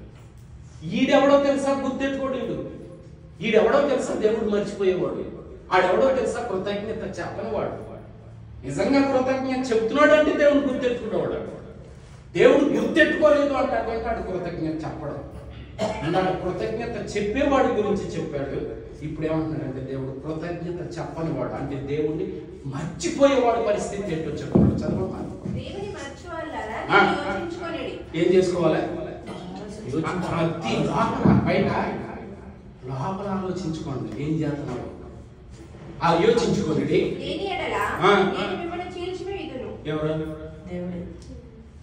ఎవరు సీల్సేది? ఎందుకు సీల్సేయటం ఏంటి? ఆ దేవుడు ప్రేమమయుడు, కరుణ సముద్రుడు కదా. మరి సీల్సేయటం ఏంటి? నేనే మిమ్మల్ని సీల్చేస్తానని దేవుడే స్వయంగా చెప్తున్నాడండి. కారణం నన్ను మర్చిపోయాడు. చేసినోడు మర్చిపోతే ఎట్టగంటే చేసినోడు మర్చిపోయి ఎందుకు చేయబడిందో అదే పని మీద ఉంటే సంతోషిస్తాడు. చేసుకున్నాడు వేరే పని మీద ఉంటుంది, ఇది తీసుకెళ్ళి నేను రాతానంటే పంచాయతీ చేస్తా. అర్థమవుతుందా మీకు? నన్నే మర్చిపోయే నువ్వు, నేనేం చేస్తాను అప్పుడు? చీల్చి వేస్తాను. ఏమంటే దేవుడు శత్రువు అయితే ఎవడు రచిస్తాడండి? బాగా అర్థం చేసుకున్నందుకు స్తోత్రం అందరికీ. బాగా గుర్తుపెట్టుకోండి, మళ్ళా గుర్తు చేస్తున్నాను. ఇది మందిరం కాదు, ఇది మందిరం. ఇది వారానికి ఒకసారి మందిరం, పండగలకు మందిరం, ఆర్భాటాలకు మందిరం, హడావుడికి మందిరం. ఇది వద్దన్నాడు, ఇది కావాలన్నాడు యేసయ్య. ఇది కావాలన్నాడు. దీనికి ఇచ్చే ప్రాధాన్యత దీనికి ఉంటున్నా మనం. దీన్ని కాపాడినంతగా, దీన్ని అలంకరించినంతగా దీని ఆంతర్యంలో అలంకరించట్లా మనం. దీన్ని పరిశుద్ధంగా చూసినంతగా దీన్ని చూడట్లా మనం. బాగా అర్థం చేసుకోండి. ఇది ఆయన మందిరం, ఇది నడిచే మందిరం, ఇది నడిచే మందిరం, ఇది దేవుని సింహాసనం ఉన్న మందిరం, ఇది దేవుడు కూర్చునే మందిరం, ఇది నడిచే మందిరం. అర్థం చేసుకోండి అందరూ కూడా. కాబట్టి స్వచ్ఛంగా ఉండండి, ఎప్పటికప్పుడు స్తుతించుకుంటూ ఉండండి, స్తోత్రం చెల్లించుకుంటూ ఉండండి. ఓ చాటపాడు ప్రార్థన అవసరం లేదు. దేవదూతలు ఏం చేస్తున్నారు? 24 పెద్దలు ఏం చేస్తున్నారు? పరిశుద్ధ పరిశుద్ధ పరిశుద్ధ స్తోత్రం స్తోత్రం అంతే. ఎవరికి వినపడే అవసరం లేదు. గుండె లోతుల్లో చక్కగా స్తోత్రం తండ్రి. వేరే ఆలోచన రాదే కాదు. భవిష్యత్తు మీద భయం రాదు, మరణ భయం ఉండదు. పని లేనోడికి ఎన్నో ఉన్నాయి, ఆయన పని ఉన్నోడికి ఏమన్నా. దేవునికి స్తోత్రం. ఆయన పని ఉండాలి లోపల మనకి. ఆయన పని ఏంటంటే సింపుల్. ఏమడుగు ఆయన? 101 కొబ్బరికాయ కొట్టమన్నా, 108 కొబ్బరికాయలు కొట్టమన్నా, 108 ప్రదక్షిణలు చేయమన్నా. ఎక్కడ కూడా ఆంతర్యంలో ఆయన మర్చిపోకుండా ఉంటే చాలు అంటున్నాడు ఆయన. దేవుణ్ణి మర్చిపోకుండా ఉంటే చాలు అంటున్నాడు. ఏం చేసాడో గుర్తెట్టుకుంటే చాలు. ఏం చేస్తూ ఉన్నాడో నీకు రుజువేంటో తెలుసా? నేను ఉండటం, నేను బతుకున్నానంటే ఇంకెప్పుడు కూడా చేస్తున్నాడు ఆయన. తండ్రి దగ్గర నా గురించి విజ్ఞాపన చేస్తున్నాడు, అందుకే బతుకున్నాను. రేపు కూడా చేయబోతున్నాడు ఆయన. చేసింది ఉంది, చేస్తూ ఉన్నది ఉంది, రేపు చేయబోయేది కూడా ఉంది. నేను స్థలం సిద్ధపరచబెడుతున్నాను అన్నాడు. 3 కాలాలు నీ కొరకే ఆయన జీవితం అంతా కూడా. అర్థవంతంగా ఆరాధిద్దాం దేవుణ్ణి. వద్దు మాయలు పడవద్దు, మాయ మాటలు వద్దు, తప్పుడు బోధలకు లోబడొద్దు. ఎవడో ఇవన్నీ ఏం కాపాడో మనకు రేపు వద్దున గుర్తెట్టుకోవడమే. నీ సృష్టికర్తతో నీ సంబంధం, నీతో నీ సృష్టికర్త సంబంధం మాత్రమే ఫలితాన్ని ఇస్తుంది నీకు.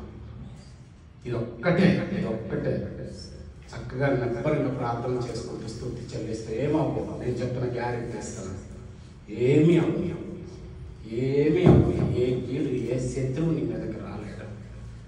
అర్థవంతంగా దేవుని ఆరాధించుకున్నాం, అందరికీ ఆదర్శంగా బ్రతుకుదాం. దేవుడి మాటలు దీవించి మనందరినీ కంటికి రెప్పలా కాపాడాలని ఆ ప్రభు బాగా పట్టుకుని ప్రతి తల్లి తరపున, ప్రతి తండ్రి తరపున, ప్రతి సహోదరుడు సహోదరి తరపున మనస్ఫూర్తిగా దేవుని దగ్గర విజ్ఞాపన చేస్తూ ఈ మాటలు ముగిస్తూ ఉన్నాను. సమస్త మహిమ ఘనత ప్రభావం దేవునికి చెందును గాక. యాక్చువల్గా మన క్రమం ఉంది, ఆరాధన క్రమం. మనం బలిపీఠం గురించి మాట్లాడుకున్నాం, తర్వాత గంగాళ గురించి మాట్లాడుకున్నాం, తర్వాత ఎక్కువ శాతం ఇదేవరు తీసుకొచ్చారండి?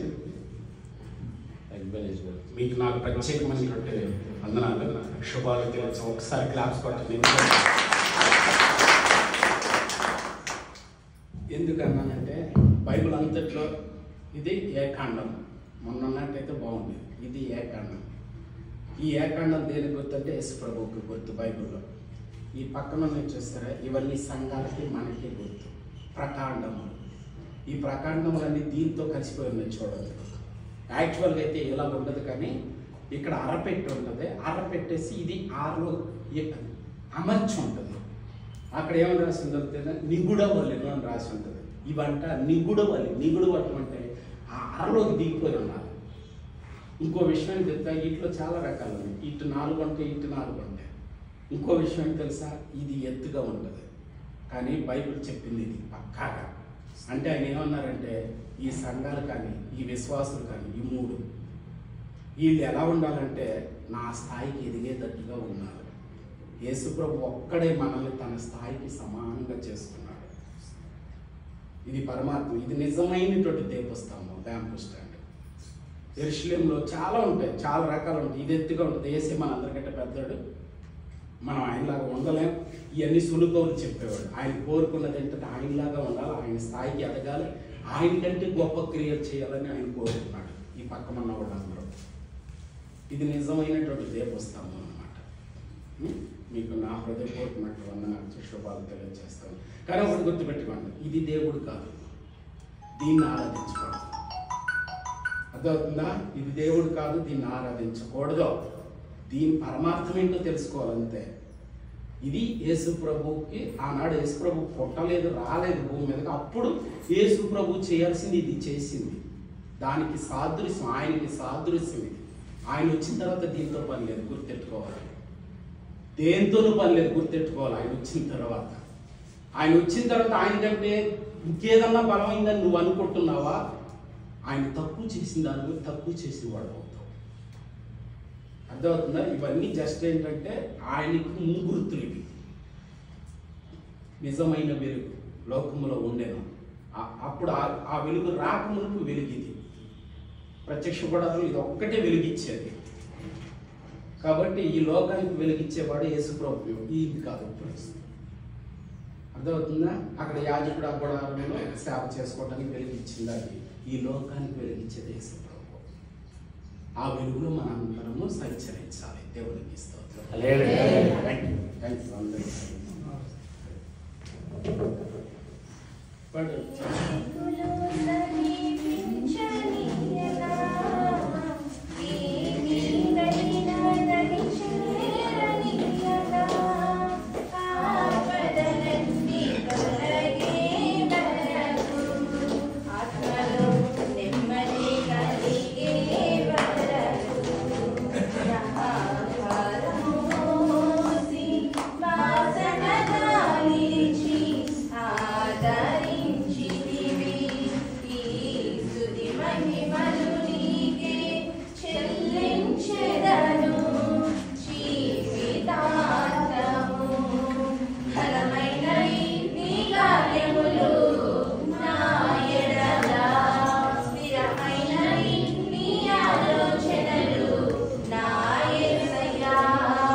దేవునికి మహిమ కలుగును గాక.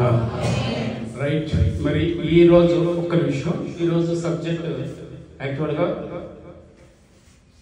మీ అందరికి గుర్తుండొచ్చు 7 వస్తువుల గురించి మనం మాట్లాడుకోబోతున్నాం.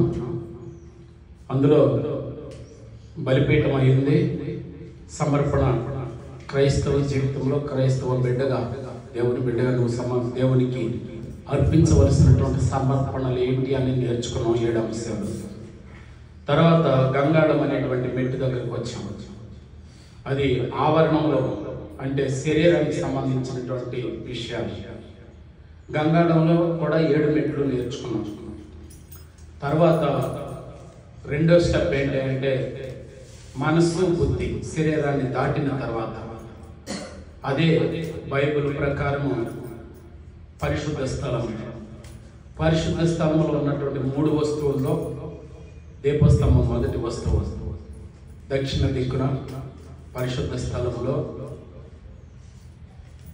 ఇది దక్షిణ దిక్కు ఉంటుంది. దక్షిణానికి వ్యతిరేకమైన కరెక్ట్గా ఉత్తర దిక్కున ఏముంటుందంటే సన్నిధి రొట్టెల బల్ల ఉంటుంది. అంటే ఈ 2 ఇలా ఉంటాయి. ఈ వెలుగు రొట్టెల మీద పడుతుంది. మనం ఇప్పుడు యాక్చువల్గా ఈ వారం నేర్చుకోవాల్సింది ఏంటంటే సన్నిధి రొట్టెల బల్ల గురించి 7 అంశాలు. ఆ రొట్టె 7 రోజులు కూడా గుడారంలో ఉండాలి. ఆ రొట్టె సేరు గోధుమతో చేయబడాలి. ఆ రొట్టె ఒక గింజతో చేయబడదు, సేరు గోధుమలతో కలిసి ఉండాలి. ఇంతకు మరి ఆ గోధుమ అంత తేలిగ్గా రాదు. పొలంలోంచి ఎన్నో మార్పులు చేర్పులు జరిగి మందిరంలోకి రావాలి. ప్రభు చిత్తమైతే ఈ సన్నిధి రొట్టెల బల్లలో పరమార్థం చాలా ఎక్కువ సబ్జెక్ట్ ఉంది. దీనిలో ఎలా అయితే 2-3 వారాలు మనం చెప్పుకున్నామో అలాగే దీనిలో కూడా కొన్ని గ్రంథాలు స్టడీ చేసినప్పుడు బైబిల్కి సంబంధించిన అంశాలు చాలా లోతైనటువంటి పరమార్థం. ఈ రొట్టెకి ఆ రొట్టె నీవు నేను. ఆ రొట్టె 7 రోజులు ఆ బల్ల మీద ఉండటం. ఆ రొట్టెగా మారటానికి ముందు అది కొయ్యబడాలి. అంటే లోకంలోంచి నువ్వు కొయ్యబడాలి. ఆ లోకంలోంచి కొయ్యబడిన తర్వాత దేవుని ఇళ్ళని సంఘము కొట్లోకి నువ్వు రావాలి. ఆ కొట్లో కూర్చబడాలి. ఆ తర్వాత అది దంచబడాలి. ఆ తర్వాత అది పిసకబడాలి. ఆ తర్వాత అది రొట్టెగా చేయబడి కాల్చబడాలి. ఆ తర్వాత 7 రోజులు యొక్క బల్ల మీద, అంటే 7 రోజులు అంటే అర్థం అంటే వారానికి 1 రోజు మందిరంలో ఉంటే సరిపోతుంది అని దాని అర్థం ఏంటంటే గుళ్ళో ఉండటం అని కాదు, ఇది కూడా చెప్పేది.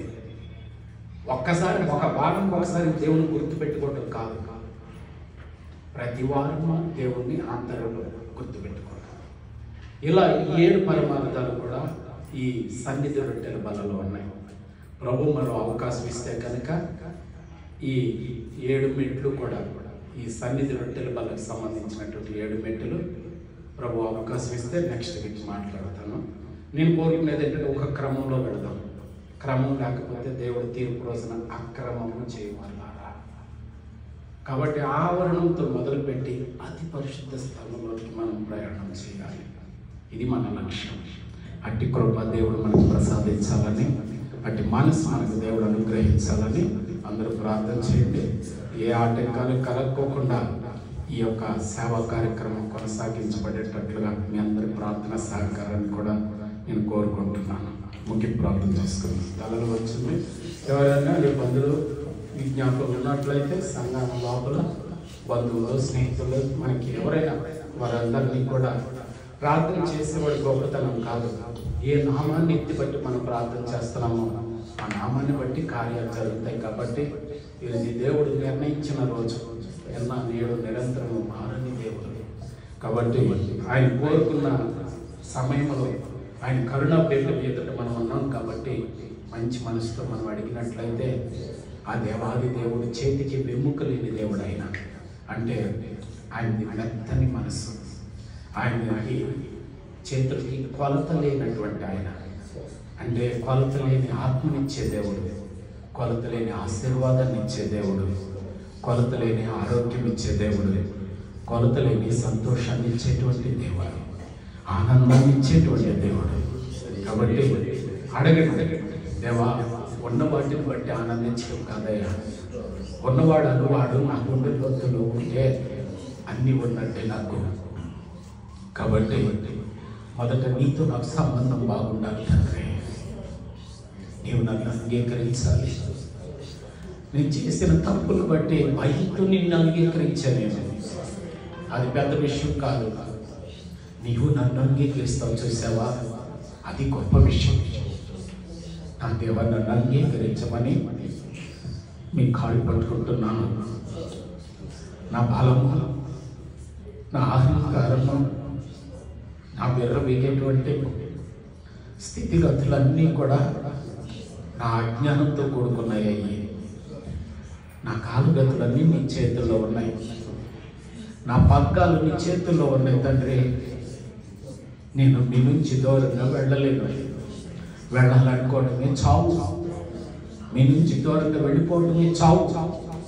మీ సన్నిధిలోంచి అపవాదములు గెంటివేయబడటమే చావు. అప్పటి నుంచి మరణం వచ్చింది. కాబట్టి మీకు నేను దూరంగా ఉన్నానంటే చావుతో ఉన్నట్టే కదా తండ్రి. నా ఆంతర్యాన్ని మీకు అనుకూలంగా మార్చుకోండి. బరువు బాధ్యతతో నా తల్లిదండ్రులు మీ కృపాహస్తాలకు అప్పగిస్తున్నాను. నెబ్బరమైనటువంటి మనసును, ధైర్యంతో కూడిన విశ్వాసాన్ని ఇవ్వండి. ఇవన్నీ చాలా చిన్న విషయాలు తండ్రి. దయగలిగిన దేవా, కృప కలిగిన తండ్రి, నేను నీకు ఇష్టమైతే చాలు తండ్రి. ఒక్క మనిషి కోసం భూమి మీదకి 300 సంవత్సరాలు దిగొచ్చిన దేవుడు నువ్వు. 300 సంవత్సరాలు హానోకు దేవుడు నడిచాను. హానోకుతో కూడా దేవుడు నడిచాడు కదా తండ్రి.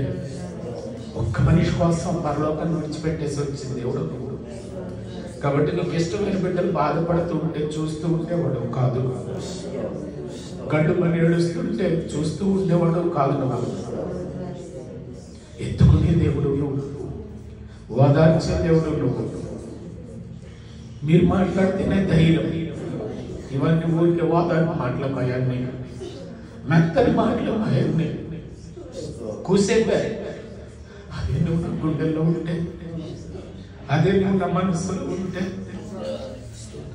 మన ఇద్దరిని ఎవరు విడదీయలేకుండా ఉంటే నాకెంత బలం, నాకెంత ధైర్యం తండ్రి. అయ్యా, నేను తీయటి మాటలు మాట్లాడతలేదయ్యా. ఆత్మ కుమ్మరించి పాదల దగ్గర అడుక్కుంటున్నాను తండ్రి. నా బిడ్డకు ఆరోగ్యం ఇచ్చావు. ఈరోజు 10 మాలకుంటే పంపించావు ఇక్కడికి. అసలు తర్వాత క్షణమే నాదనుకోని నేను. నువ్విస్తేనే నాది, నువ్విస్తేనే నాది. అలాగే తల్లుల విషయమే ప్రార్థిస్తున్నాను, తండ్రుల విషయమే ప్రార్థిస్తున్నాను. నీ ఎదుట అందరూ బాగా నడతాం.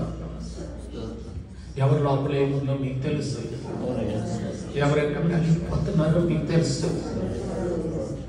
ఎవరికి ఏ భయం ఉందో మీకు తెలుసు. ఇప్పుడే తీసేయండి. మీ సన్నిధిలో ఉన్నప్పుడే తీసేయండి. తిరిగి వెళ్ళేటప్పుడే 1000 ఏనుగుల బలంతో తిరిగి వెళ్ళాడు. ఏది వాడు భయపెడుతుందో దాన్ని వాళ్ళ కాళ్ళ కింద వేసి తొక్కాలప్పుడు దాన్ని తొక్కుకుంటూ వెళ్ళాలి తండ్రి. అట్టి కృపను మాకు ప్రసాదించమని. ఈ లోకంలో ఉన్నాయినా సంఘాలు ఉన్నాయి, వాక్యాలు ఉన్నాయి, సేవకులు ఉన్నారు. అన్నట్టు నా ప్రపంచంలో మేము ఉండకూడదయ్యా. చచ్చే వరకు నీతిగా ఆరాధించాలి, చచ్చే వరకు నీతిగా ఆరాధించాలి. స్తెఫను చనిపోయి మీ దగ్గరికి వస్తున్నప్పుడు ఎప్పుడు వస్తాడా అని ఎదురు చూశారు కదా మీరు. మీరు ఎదురు చూస్తున్నవాడు మీకోసం వచ్చారంటే మీరు లేచి ఎదురెళ్ళారుగా. అయ్యా, చచ్చినప్పుడు కూడా నాకు మీ మీద ఉన్న ప్రేమను బట్టి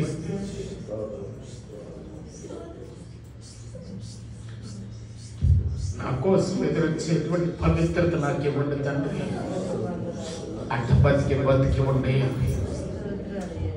నా మనసు నన్ను పాడు చేయకుండా కృప చూపించండి తండ్రి. నీ నుంచి నన్ను ఏది దూరం చేయకుండా సహాయం చేయండి తండ్రి. నా అంతటా నేను ఉండలేదయ్యా. నా బుద్ధి మంచిది కాదయ్యా, నా ఆలోచన మంచిది కాదు. ఒకప్పుడు ఒకలాగా ఉంటా, ఒకప్పుడు ఒకలాగా ఉంటాను. అదే నువ్వు నాలో నన్ను నడిపిస్తే నువ్వు చెప్పినట్టేనయ్యా నాలో ఉండమని అడుగుతున్నాను తండ్రి. అలా అంగీకరించారని అంతకు వరకు కాపాడుతున్నారు. మాట ఇచ్చిన ప్రకారం అంతం వరకు నన్ను నా కుటుంబాన్ని కాపాడుతాను. నాకు వాగ్దానం చేసినందుకు నాకెంతో ధైర్యం, నాకెంతో బలం. బిడ్డలు మీ చేతులకు అప్పగించి బయటకు వదులుతున్నాను. ఎవరికి ఏ కేడు జరగకుండా మళ్ళా పరిగెత్తుకుని మీ సన్నిధికి వచ్చే వరకు మీ కాపుదల మాకు దయచేయమని అందరం కడిగిడితో మీరు రెండు కాళ్ళు కడిగి మీరు కోరుకున్న నిజమైనటువంటి సంఘముగా ఆ పేరెట్టుకున్నాం. ఆ పేరు పెట్టుకునేటప్పుడు ఎంతో భయం. దేవుడి సంఘం అంటే దేవుడి లాగానే ఉండాలి కదయ్యా, దేవుడి సంఘం అంటే మీలాగానే ఉండాలి. అటు అందరినీ మార్చాలి. ఎవరి పనులు చేసుకునే శక్తిని ఇవ్వండి, ఎవరి రెక్కల కష్టం వాడు తినగలిగే శక్తిని ఇవ్వండి. ఇచ్చిన జీవనోపాధిలో దూరంతో ప్రతిఫలాన్ని ప్రసాదించండి. అవి పెరుగుతున్నప్పుడు మాకు అహంకారం పెరగకుండా సహాయం చేయండి. మా ఆస్తులు పెరుగుతున్నప్పుడు మీ పాదాల దగ్గర మేము తగ్గడం నేర్పించండి. అలా ప్రతి ఒక్కరిలో మీ ఆత్మ, మీ కుమారుడు యొక్క ఆత్మను నడిపించమని మరొకసారి నేను ఎవరి విషయంలో ఏదైనా మర్చిపోయినట్లయితే దయతో నన్ను క్షమించమని మీ రెండు కాళ్ళు పట్టుకున్న ప్రతి బిడ్డ తరపున పేరు పేరున ప్రార్థించి ప్రతిఫలాన్ని హృదయపూర్వకంగా పొంది ఉన్నాను.